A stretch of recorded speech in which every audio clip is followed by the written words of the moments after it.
Bienvenidos a este video sobre defectos en proteínas estructurales como parte del tema bases bioquímicas y moleculares de las enfermedades genéticas, donde comenzaré describiendo la proteína distrofina. Esta proteína distrofina que vemos aquí se encuentra unida a algunas proteínas en la membrana de la célula muscular, que sería esta membrana dentro de la fibra muscular, que a su vez se une con otras fibras para formar haz de fibras musculares, que sería todo esto, y estos también a su vez conformarían un músculo completo. La distrofina se une a la actina durante la contracción muscular y al hacerlo evita daño en las membranas, en todas estas, durante la contracción. Entonces, cuando no funciona bien la distrofina o no realiza su función, causa muerte celular del músculo estriado.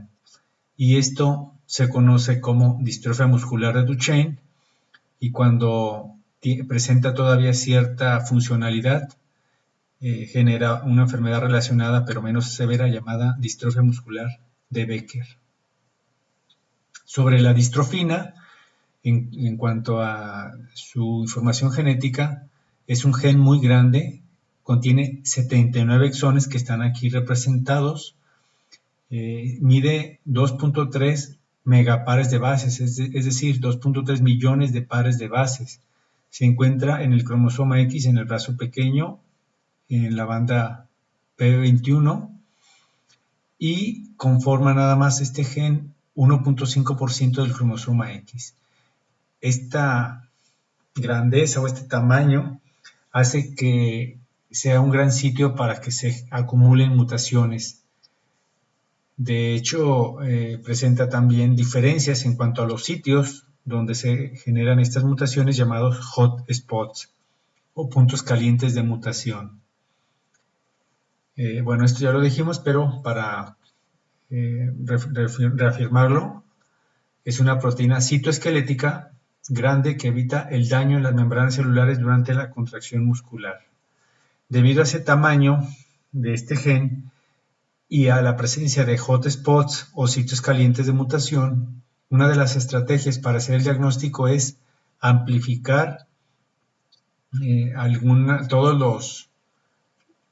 de estos genes, de estos puntos calientes de mutación, como aquí vemos alguna selección de exones que presentan más frecuencia de mutaciones, y se amplifican mediante la PCR multiplex o reacción en cadena de la polimerasa, y cuando no amplifica alguna de las bandas, alguno de los exones o cambia de tamaño, podemos pensar que hay una mutación ahí, normalmente de lesiones, es decir, que se pierde el material genético, como aquí observamos, aquí se perdieron estas dos bandas, aquí se perdió esta otra, la banda F, que si queremos saber cuál exón es, sería el 48, aquí se perdió esta banda, y es una manera sencilla de hacer el diagnóstico, aunque ahorita mediante técnicas genómicas se puede secuenciar ya de manera más precisa para detectar no nada más de lesiones grandes, sino cambios puntuales, mutaciones puntuales, sustituciones y transversiones.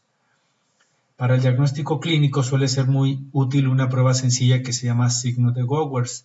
Le piden al niño que se acueste y después que se levante solo. A esa edad en la que se hace esta prueba, por lo general los niños tardan muy poco tiempo en levantarse, pero pues un niño con distrofia muscular de Duchenne lo hace de manera muy lenta y metódica por la debilidad muscular que se le ha acumulado. Aquí vemos en esta imagen pues diferentes aspectos clínicos o fenotípicos de la distrofia muscular de Duchenne.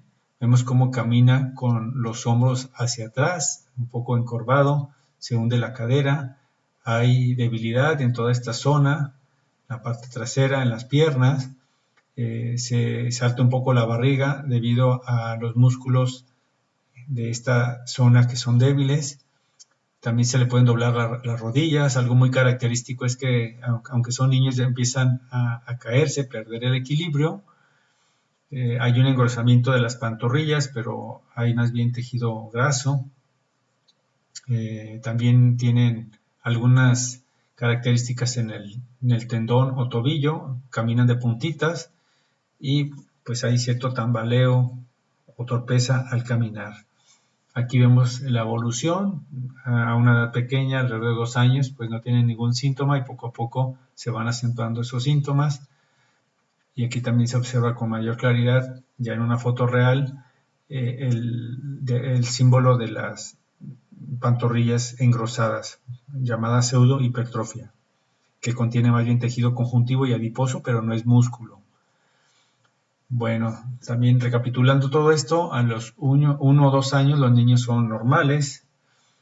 Eventualmente se le puede desarrollar algunos síntomas como problemas de lenguaje y conducta, así como de aprendizaje. De 3 a 5 años empiezan a desarrollar esa debilidad muscular, dificultad para subir escaleras o levantarse si están sentados en el piso. Estos niños acaban en silla de ruedas incluso antes de los 12 años. Aquí vemos en este dibujo, ya a los 8 años se empiezan a observarse algunos de los síntomas que habíamos discutido antes. Incluso es improbable que sobrevivan los 20 años. Suelen morir incluso de insuficiencia respiratoria y o cardíaca y también algunos problemas digestivos. Recordemos también que hay cierta contracción en el estómago que ayuda a la digestión, entonces puede haber reflujo y diferentes alteraciones que podrían llevar a la muerte o eventualmente llevan a la muerte al paciente. Como les comentaba, hay una forma de distrofia muscular menos severa de inicio tardío llamada distrofia muscular de Becker. Esta es una herencia ligada al cromosoma X. Por lo general, como los hombres no llegan a la etapa reproductiva, pues más bien el gen lo presentan o se mantiene en la población en las mujeres que son portadoras, es decir, son heterocigotas no afectadas. Y el resultado de un matrimonio entre alguien normal, un varón normal y una mujer portadora, es que va a tener la mitad de sus hijos, va a presentar un X. Si es en niña, va a ser también como portadora y si es varón, va a ser afectado. Si reciben el X materno sano, pues tanto hijas o hijos van a ser normales y con una probabilidad de 50%. Sobre el tratamiento, pues en realidad no existe una cura conocida, sino que se tratan de controlar los síntomas con fisioterapia, hidroterapia, sobre todo en los estados iniciales, para mantener la fuerza y la función muscular. También se aplican algunos corticosteroides, incluyendo también en este tratamiento preventivo el control de peso, protección gástrica, seguimiento de la osteoporosis y evaluación oftalmológica por posible desarrollo de cataratas y glaucoma. También por cirugía es posible corregir la escoliosis, que ya vimos la deformidad en la columna vertebral de estos pacientes. También pueden tener trastornos de comunicación. Entonces se trata de mantener la musculatura que interviene en el habla y en la deglución. También algunos tratamientos alternativos, pero no están comprobados, incluyen pues algunos complementos alimenticios principalmente. Bueno, cambiando de tema, ahora entraremos con la osteogénesis imperfecta. Esta es autosómica dominante y en realidad es un grupo de trastornos hereditarios del colágeno tipo 1, ya que hay diferentes formas.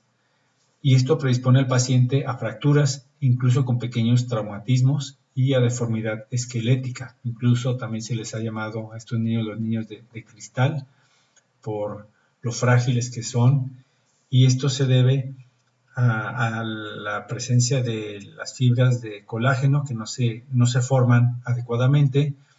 Estas cadenas que se unen para formar las fibras se sintetizan en el retículo endoplásmico rugoso, después pasan al aparato de Golgi, pero en ese proceso se deben de sintetizar, hacer algunas modificaciones y luego entrelazarse entre sí cadenas alfa, formando el procolágeno.